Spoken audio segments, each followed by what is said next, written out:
I'm John Levine. Welcome to the Berkeley Writers at Work 30th Anniversary audio series.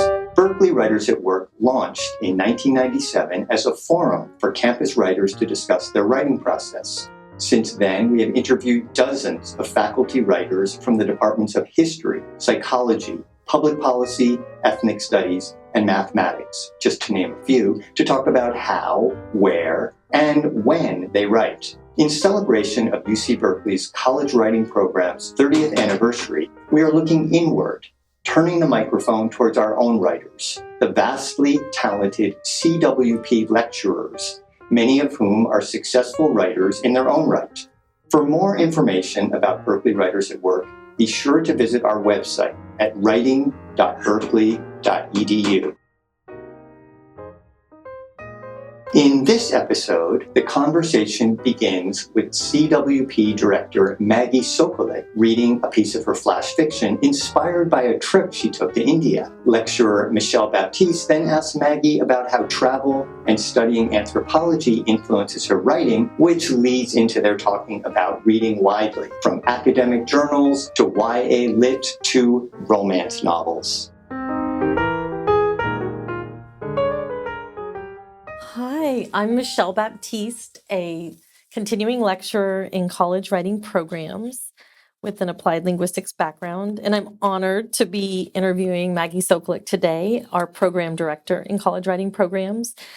And I'm going to introduce her before she reads a little bit from a flash fiction piece, hot off the press, and then we'll be having a conversation about her writing and writing process.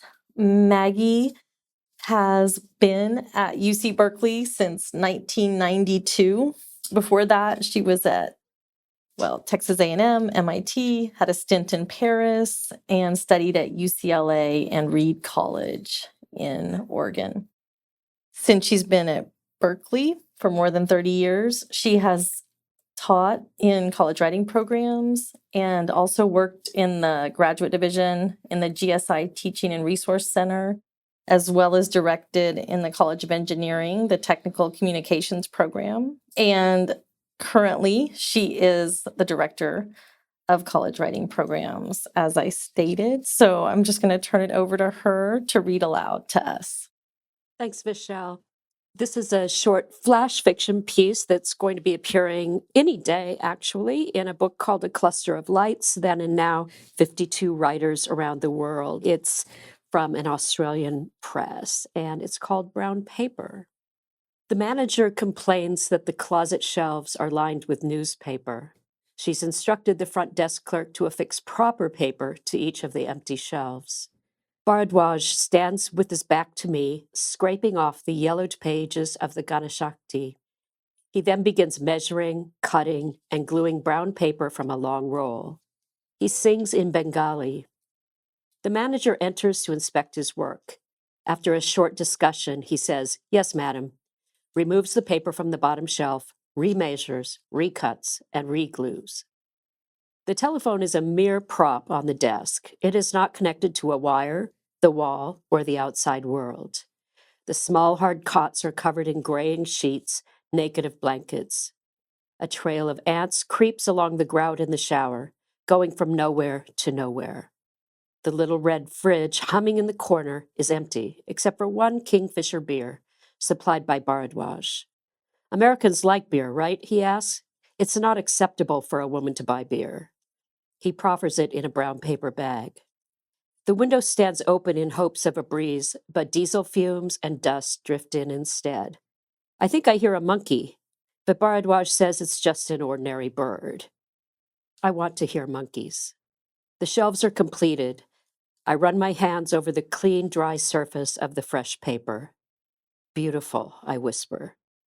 I have nothing to put there. Thank you. I loved hearing you read your short piece. Oh, thank you.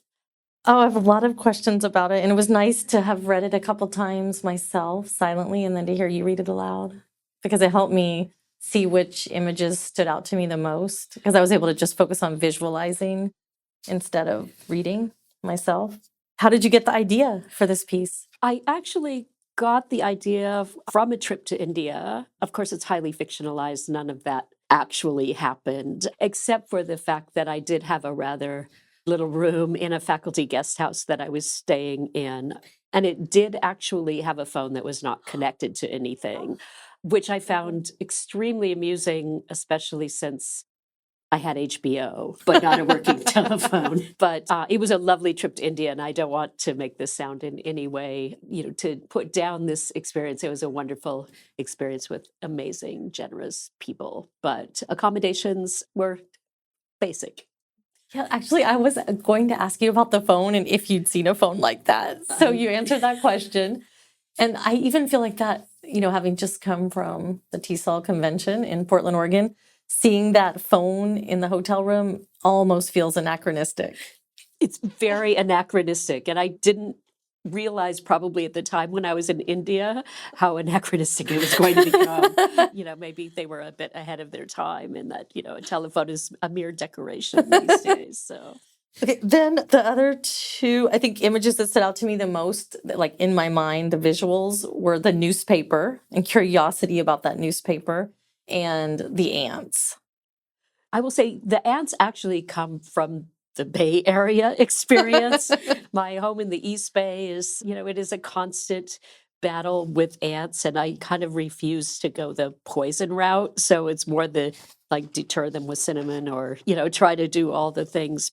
But sometimes I'm just amazed by ants because they just pop up out of nowhere and they have this very determined little trail that seems to go nowhere. And that's kind of where that image came from, just looking at ants that are very organized and ambitious, but don't seem to have a particular goal. I'm sure there's a metaphor there. Well, the line going from nowhere to nowhere. Yeah, it just seems so powerful right in the middle of your story. It definitely is the one line I could quote after having read it probably once. Yeah, I just found ants in the bottom of our freezer. Yes. And you wonder, why are they there? Why? And they're, preserved forever and going nowhere.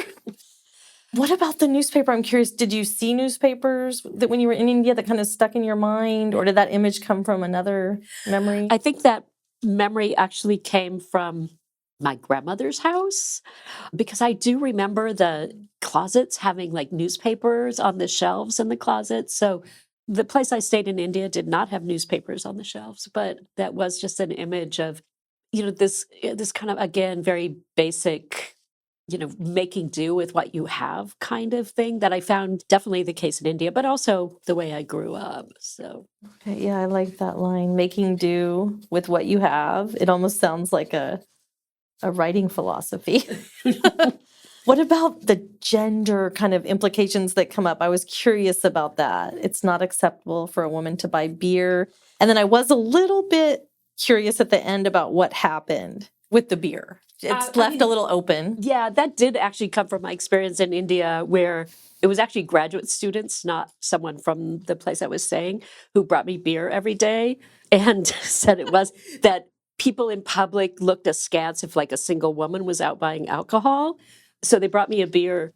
I'm not really a beer drinker. They never asked if I wanted beer. They just brought me a beer. And so I would just stack them in the little fridge in the hotel room.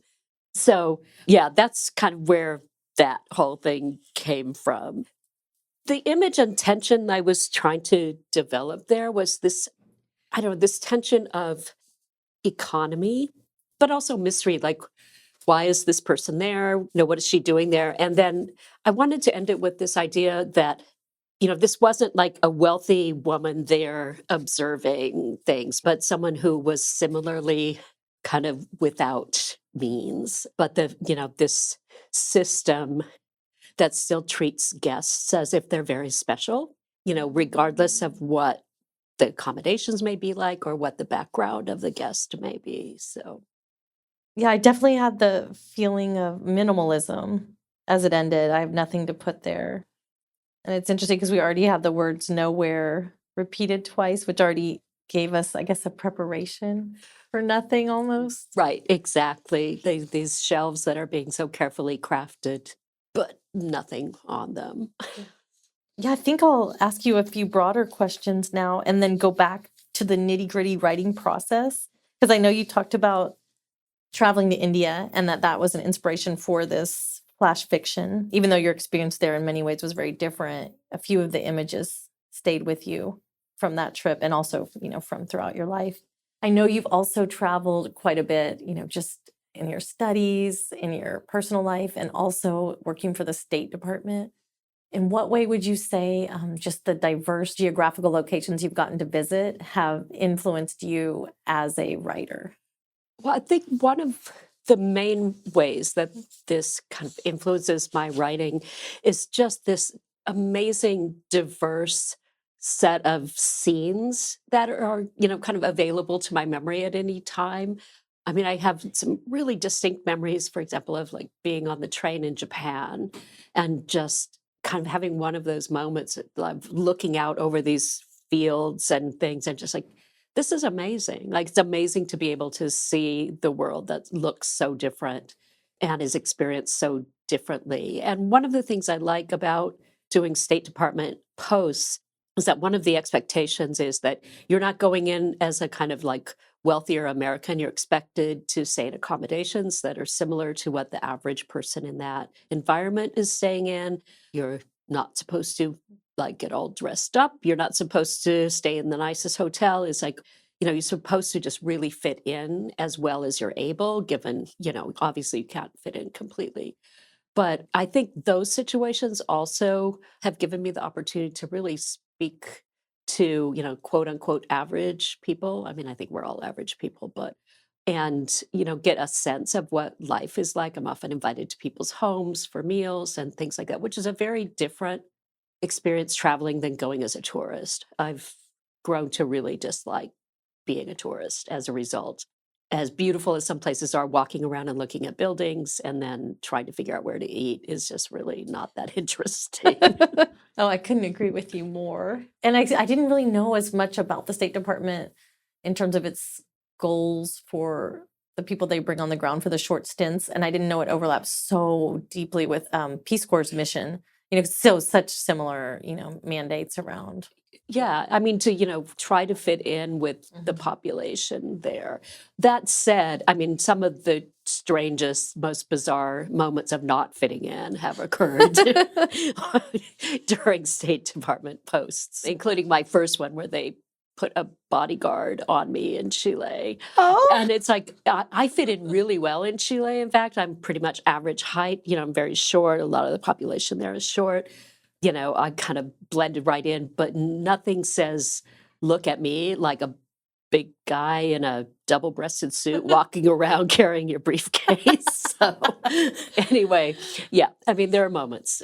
that's hilarious. Yeah. I love just trying to get to know the cultures, wherever I go. To me, that would be the main reason I would travel. And the visuals, like you said, like I know you love traveling by train, even in the US, just like looking out the window and creating all those scenes in your mind that help you to write. Okay, so let's go for a moment to the nitty-gritty writing process. You write in so many different genres. You've published over 30 textbooks in English as a second language and in composition, some anthologies. You also write flash fiction. You've written much scholarly work, including when you earned your PhD at UCLA. Right now, where would you say you write best? And set the scene for us. And like, when do you like to write? And is it the same every time? How often do you write? Just tell us a little bit about where you picture yourself and when you picture yourself as a writer. Yeah, this is going to sound really boring, but I write at my desk at home mostly. And I mean, that's it. I have a beautiful big desk and I have a nice big private office where I kind of sit at my laptop that's on my desk with multiple screens and crazy setup and surrounded by books and a crazy cat who likes to crawl on the bookshelf and launch books at me while I'm writing to try to get attention. And I typically write in the afternoons. Mornings, I'm usually kind of too frantically trying to catch up with all the business and things. And when I start kind of unwinding that and I can sit a little more focused, like just me and the laptop and my little squeaky chair and just write at my desk. And like I said, there's no magic. I don't write in coffee shops. I don't, perch my laptop on my lap and sit in the backyard or any of that sort of stuff. I just find myself better able to focus at my desk. I'm glad you brought up the cats because I was wondering about the cats. And then what about the visuals? Like, do you have a window? Do you have a poster? What do you look at when you look I'm up? facing a bookshelf, my overstuffed bookshelves. There's a window, big window to my side, and it's actually quite amusing because every day when I go down and I first sit down to write, there's a squirrel that comes up to the sliding glass door and peeks in for some reason, like, oh, okay, all right, you're at work. Like, That's your little checking up on me. muse? Yeah, my little muse that checks up on me every time. And of course, then the cat goes crazy because there's a squirrel at the window. And so we kind of go through that routine before I get settled in. But it's a nice big space, which I like as well. It's not a little closet. It's a really huge room that doubles as a guest room, and we never have guests. Okay, so it's nice to have that physical space. Yes. To get the head space, the mental space. It made me think of Anne Lamott short assignments, right, when you mentioned how the cat would go through the frenetic stage. And I was wondering if that is a substitute for you having to go through the frenetic stage of settling down. It kind of is. He gets really excited that because my office is downstairs. We're in a 2-story place. And so my office is downstairs, and he gets very excited and races me downstairs. He always has to beat me to the lower floor, and then kind of goes through this routine of climbing on the file cabinet. There's a little basket there he likes to find treasures in and pack them around, and then get on the bookshelf, knock things off, Never a dull moment. Never a dull moment. He's 2 years old. I expected him to calm down by now, but he is not. Okay, so I guess maybe I should start with asking you, what does your cat like to read? Because your cat seems very excited that you write. And then what do you like to read? The cat is absolutely uninterested in anything except bugs and the possibility there might be a rodent somewhere in the area, but there never is. But it's interesting. It's weird to even call it reading because I listen to a lot of audiobooks. I'm very sort of audio oriented to things. I listen to lots of podcasts. I listen to loads of audiobooks. I still read, but that tends to be shorter things like magazine articles or, newspaper or whatnot. I really like listening, and I really like finding great narrators, because once you find a great narrator, I almost don't care what the book is. It's more about the telling of the story. Right now, I'm really hooked on this series, the Joseph Bridgman series and the Quantum Chain, which sounds really geeky and sciencey, but it's actually kind of magical realism about time travel. And it's a really fascinating concept because it's not like time machines and things like are often in fiction, but it's the idea that history is attached to objects. And so time travel is like done through like touching objects that have these historical kind of depth to them. And it's just a really fascinating series. Wow, there's so many questions I want to ask off of that, what you just shared. Okay, I was going to say, actually, in my college writing R4A class this morning, I had my students do the artifact interview from Fieldworking, Bonnie Sunstein. So it was so interesting that you mentioned objects. And I also had looked back and seen that you have the bachelor's degree in anthropology, the master's in romance, linguistics, and literature, and then, of course, the PhD in applied linguistics. How do you think having all of those kind of interdisciplinary fields in your background influences you as you write today? I mean, that's a really good question. But I think one of the things is I just have a very almost generalist view of scholarship and writing and things, in that, I mean, most people would probably be shocked, for example, to see my reading list, because, it will span everything from, Dickens and Barbara Kingsolver and, more quote unquote serious fiction to I love Dean Koontz and, Greg Hurwitz, the Orphan X series, what some people would see as like trashy mystery series, whatever, absolutely devour them. And, I read those New York Times interviews with authors, and one of the questions they often ask them is what's your guilty pleasure in reading? And I love it when people say, I never feel guilty about reading anything. I read everything, and I don't know why anyone would feel guilty about reading anything.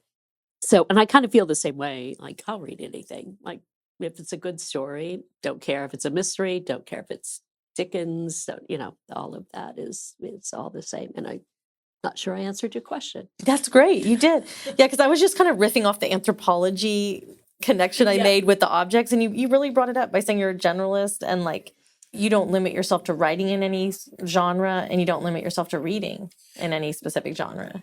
Yeah, I mean, I like toying with things. The only thing I think I'm not very good at in writing is poetry. Poetry, I love reading poetry. It mystifies me how people write poetry. I'm still like, I feel like, I mean, I wrote poetry in high school, like I think so many of us did. But, I think if I wrote poetry today, it might sound exactly like the poetry I wrote in high school, which is why I avoid it. I understand. I can relate completely to that as well. Well, I actually had thought about this recently, that like having no guilt or shame about reading anything, because during, I think, early quarantine, my oldest daughter won a raffle at Pegasus bookstore and it was a romance basket. So it had all these romance novels in it and also, some other accoutrement. But I read a couple of them and it was just really fun and I really enjoyed them. And I immediately passed them on to like my sister because I knew she was the one growing up who always read the romances and my parents would have to like bribe her to like clean her room because she'd be reading romances. That's so funny because one of my aunts used to read romances. As I used to find these on the shelves at her house. And, she liked comedy writers like Irma Bombeck, like all these old, and I would read all of that as a kid. I just found them fascinating. The romances in particular. I mean, I read some chick lit stuff now, but can't say I've read like romance recently, but I got nothing against it. If someone told me like, oh, there's this great romance thing, I'd read it. Why not? Okay, let me see. So, okay, on the question of you reading, let's switch to who do you let read your writing first? And like, who do you trust or who do you like to go to be one of the first readers? It's interesting because mostly, I would say, just time constraints. I mostly write for things being published now. So it's almost always just whoever's editing it. And I don't burden anyone else saying, hey, you want to read this or that I've written. I mean, I have a colleague in Oregon I work with closely, and she and I write together a lot. And so we read each other's things and edit and give feedback and all of that. In fact, she just sent me something last night that I said, no. I mean, we're both brutally honest with each other, which is really helpful. But mostly it's just editors, which is great, actually, because that's what they're getting paid to do. So I appreciate their feedback. And with your colleague, when you said no, was it, I don't have time to read it, or no, don't go in this direction? No, don't go in this direction. Okay. Yeah. I rarely say, I mean, no, I shouldn't say that. I always say I don't have time to read it, but then I do anyway. And she's used to that part of it. It's like, I don't have time for this. Oh, okay. So here it is. Oh, all right. So I'll read it. Okay. She knows the routine. I know years ago, I actually observed you teaching college writing R1A. And I still remember it. I treasure all the opportunities I had to observe, different colleagues of ours over the years teaching. And just, I always learn something from observing someone teach. And I just remember also, I think you were having like just a really open discussion because it was going toward the portfolio. But you also shared with me a sample student essay that you used in class. And that was really helpful too, just seeing the open dialogue around the portfolio and the way you would showcase student writing to help students see a genre and understand how to write in it. But what stands out to me the most actually about your teaching is just your love of reading and just how enthusiastic you are about getting students into books that they'll somehow probably connect with. So I want to ask, when you do teach or have taught composition or other courses, how do you bring in your love of reading in the classroom? And like, what are some of the considerations you make in choosing books or other short readings? Yeah, I mean, the absolute first consideration is I have to love it. And that was, in fact, how I always organized my classes. Like, I would do some reading over the summer. I'd find some book that I really got excited about, but I also knew somehow would connect with whatever the age group or level of students I was going to be teaching. And I would always start there. That's how I would choose a theme for a class. I was like, oh, I read this book. So what theme can I come up with that allows me to bring this book into class?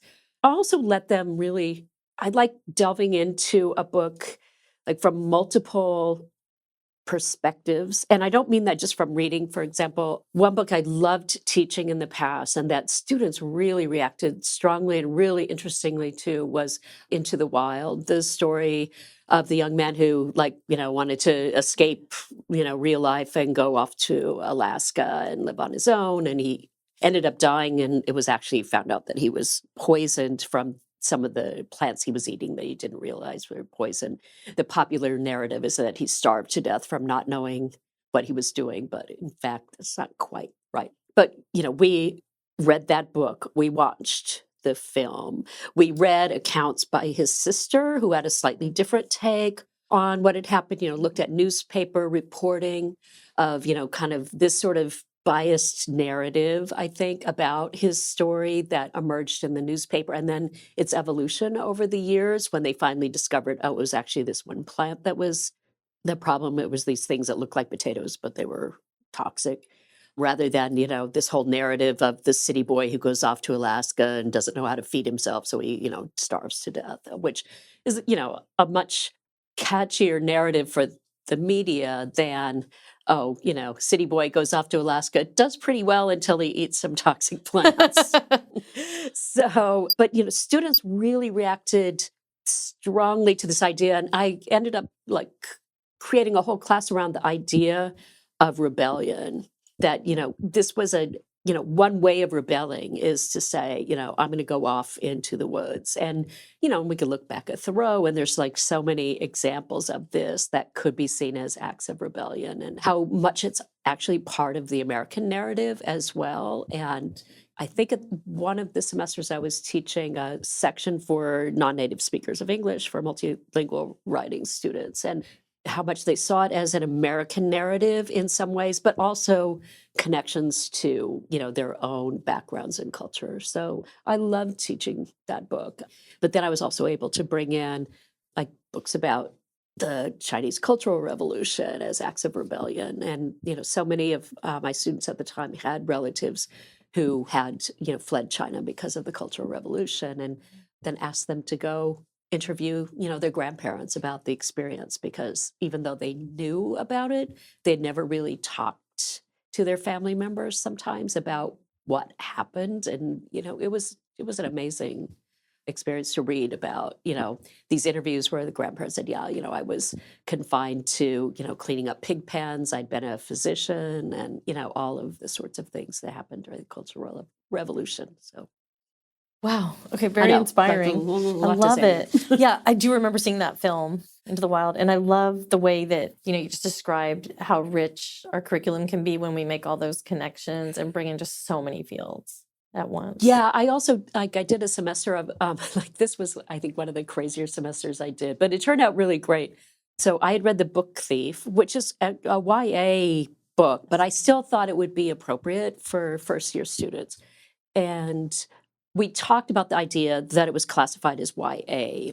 So one of the assignments became what does it mean to classify books into, these sections in a bookstore or whatever? And how does that either limit our view of, what a story is, or, like you were just mentioning before about romance, if something gets tagged as romance, what happens then? In the culture, in the academy. I remember being an undergraduate, speaking of anthropology, and I picked up some popular anthropology book, at a bookstore. It wasn't scholarly. And I remember one of my professors seeing me reading it, and he's like, that's not really a college book. And I just remember thinking, really? I'm so glad you rebelled. It's really good. And, maybe this isn't what I'm going to be citing in my research paper, but I'm still going to read it because it's really good and it's really interesting. So I had this whole class that revolved around just the idea of books. And we talked about, ebooks, and are books going to, physical books, what is their status? And then we ended the little kind of light end of semester assignment when students are too tired to do anything. They had to hand make books and do YouTube videos of how to hand make a book. And I just thought it was a little kind of almost throwaway assignment. Of course, it was the one they got into the most.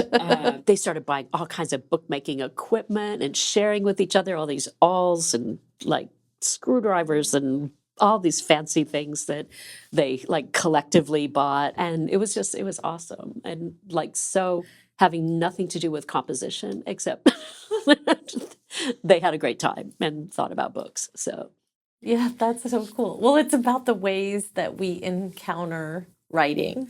So, Yeah. what form do you meet it in? Sometimes it's a handmade book in your hand. You have read and written in so many different genres. And I know you mentioned lately one of the genres you're reading in or listening in is magical realism, and that you really like those books with a strong narrator, or and I can hear the voice. And do you feel like when you write, you sometimes draw from those different, I guess, genres or techniques you're hearing or reading in the books you listen to? Or do you also feel like you're drawn to hear a voice in your head as you write because you have that really strong, it sounds like, preference for audio input? Well, I'll go a step beyond that. It's not a voice in my head. It's a voice from my computer. I actually, when I write, the thing I always do, even if I'm just writing a memo, it doesn't matter what I'm writing, I turn on text to speech and I read along and I listen because I hear weird things of style or voice or things much better than I just do if I'm reading. I mean, it's not the greatest narrator, the little computer voice on, my laptop, but it's really important for me to hear those words out loud because I really hear did I actually say really 3 times in one paragraph? And I may not notice that reading it, but I definitely hear it. And I advise students to do the same thing with their own work. It's also a great way just to catch typos and things because the computer doesn't know. So all of a sudden you hear this word that's pronounced really strangely. Pretty sure I didn't write mush there, and you realize, oh, they should have been must, or weird pauses. And it's like, oh, I guess that comma doesn't belong there because that pause in the narrative sounds really odd. So that kind of orientation towards oral narrative extends to my own writing. And so you listen to what you've written. Do you sometimes voice what you want to write, or do you always type it first on a keyboard? I always type it first. I find it's too chaotic to try to speak it. I'm not one of those that can dictate things I'm writing. It requires too much editing afterwards. Thank you for sharing so much. I love hearing about your writing process, your reading process, your teaching process, and the ways you think about all of them and experience them. And you opened with sharing a piece of your flash fiction. I saw in the Oakland airport and other places in the Bay Area, they're starting to offer little machines where you can, on demand, get a published, printed out story as you walk through the concourse. And they can be 1, 3, 5, or 7 minutes at Oakland. Have you thought about publishing your writing in the airport? I haven't. And I saw that same machine. I think it's in the Berkeley BART station or some BART station I was in recently that I saw one of these as well. And I'm really fascinated by this and I love the idea of it. And I'm definitely going to go investigate how one becomes a machine short story writer, for want of a better word. Wonderful. Thank you so much, Maggie. Thank you, Michelle. It was great talking to you. You too. That's it for this episode. Thanks for listening to Berkeley Writers at Work audio series, a production of the college writing programs at UC Berkeley. You can find more information about our program at writing.berkeley.edu. I'm John Levine.